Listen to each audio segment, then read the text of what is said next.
Hey guys, subscribe for daily content, and if you're shopping for gear, make sure you check out the description for the newest items at some of the very best online retailers. There's also links for some of the items that I personally recommend. Thanks!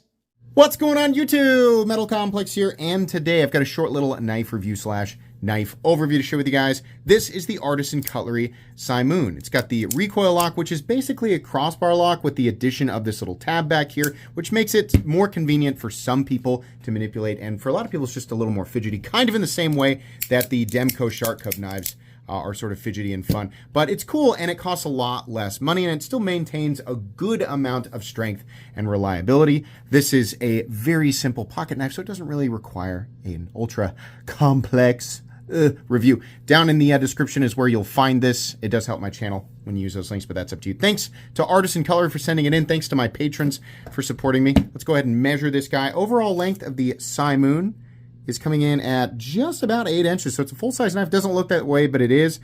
Blade length is 3.5 inches, and cutting edge is 3 1/8. How about some size comparisons? Any custom scales you find in this section can be found down in the description under Original Goat and Others. So you can see here, it's a fairly good-sized knife. It's not as big as the 8010 or my own Excalibur, but it's a good-sized knife.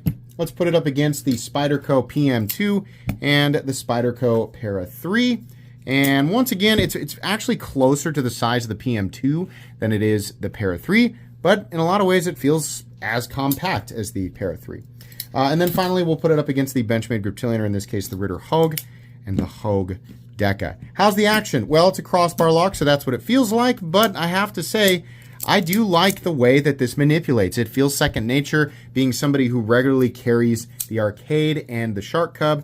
I like that. I think it feels really good. And those knives are great, but they are out of a lot of people's price range. And for some people, they don't really care that there's a difference between the coil spring and the Omega springs, as long as they kind of get that fidget factor, or that, you know, the way that they like to manipulate the lock. It is a reliable way to manipulate the knife.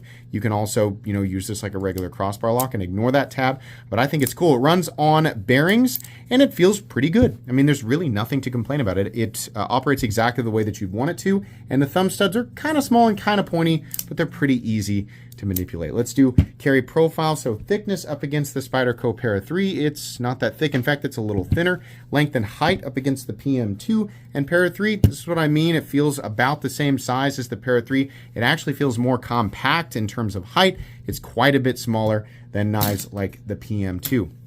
Let's go ahead and measure blade stock thickness while I've got my calipers here and handy. It is not an incredibly thick blade. In fact, it's probably 120. Yeah, it's about 122 thousandths. Let's go ahead and weigh it. What are we looking at for materials? We're looking at G10 with steel liners that do go all the way through. The liners go all the way down to the bottom, so that's nice. And then we have AR RPM 9, or essentially spray form 9CR 18 MOV, which is fine at this price point.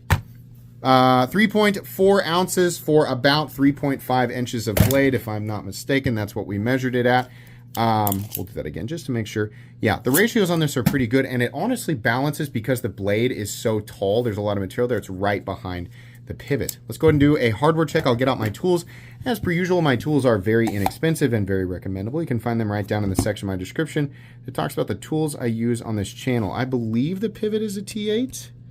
Yeah, and then your body screws are also a T8, and then your pocket clip screws are T6, which is awesome. This is a crossbar lock with Omega springs, and those are not the most fun knives to take apart, but far from impossible. So if you feel like you have to do it, the first time's kind of going to suck, but after that, you know, you do it again, you'll find your rhythm. As long as you have the right tools for the job, you should be good to go. Let's go ahead and move on into the meat and potatoes. Not really anything ultra complicated here. We have simple peel ply texture G10 scales that have been knocked down at the edges. Got some lines in here just to give it a little bit of character, but it's not really anything ultra crazy. Ergonomics are good. So is the choke up position, and the jimping extends to a functional length of the blade. Not as far out as I typically like it, but it's good.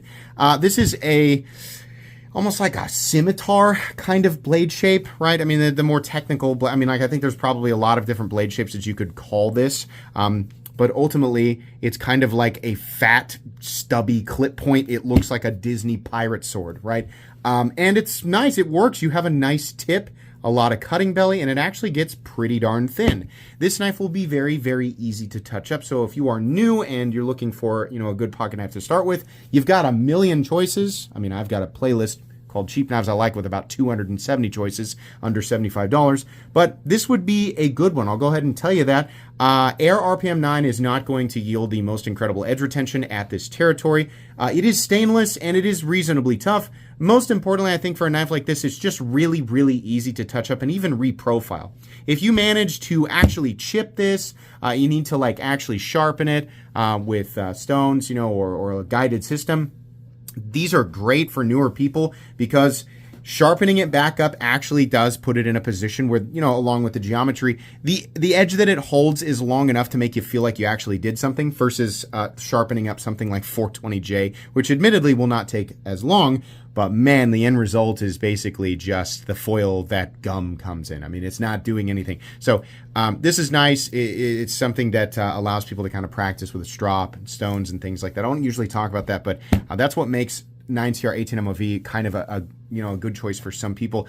D2, obviously, ultra hard D2 at like 62 HRC or higher than that, which you don't see that often at this price point. But you know, if that was the case, yeah, you get incredible edge retention, but the average person who doesn't sharpen very much will find that insanely frustrating, so it's not always the best choice. This is, you know, I'm getting into the weeds of this, and we could discuss the pros and cons of different compositions, you know, until the ends of time, which the knife community seems to be dedicated to doing. But ultimately, my point is there's nothing really wrong with 9CR 18MOV. Spray form 9CR 18MOV, which is essentially what AR RPM 9 is. I think it's fine, and it's good to go on this knife.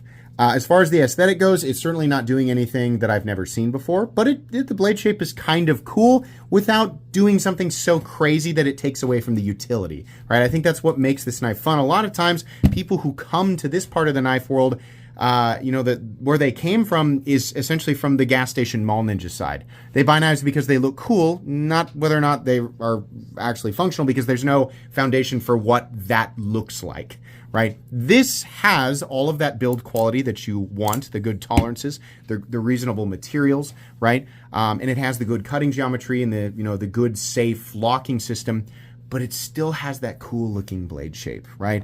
And for some people, that's kind of, you know, they're going to gravitate towards things like that. I kind of think that that's cool. So I don't know. Some of you are like probably thinking that is a good point, and I'm sure there's plenty of people thinking, what the heck is he talking about? He's not really even saying anything. Fair point as well. It's hard for me to do short reviews. It's hard. But anyways, we have mounting positions on either side for the pocket clip, so ambidextrous, that's great. Left-handed people, you can enjoy this the same way as a right-handed person.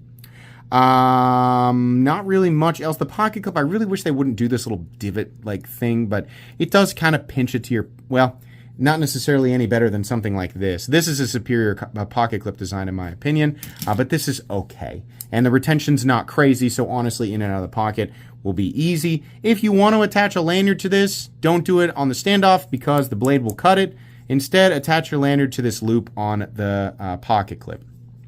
That's pretty much it. No blade play up, down, left to right, no lock stick, no pivot lash, smooth and consistent. Snap into the closed position, and it looks like maybe slightly favoring the right side, but not too bad. Something you could definitely work out and just adjust the body screws a little bit. I think it's fine. This is a $50 knife.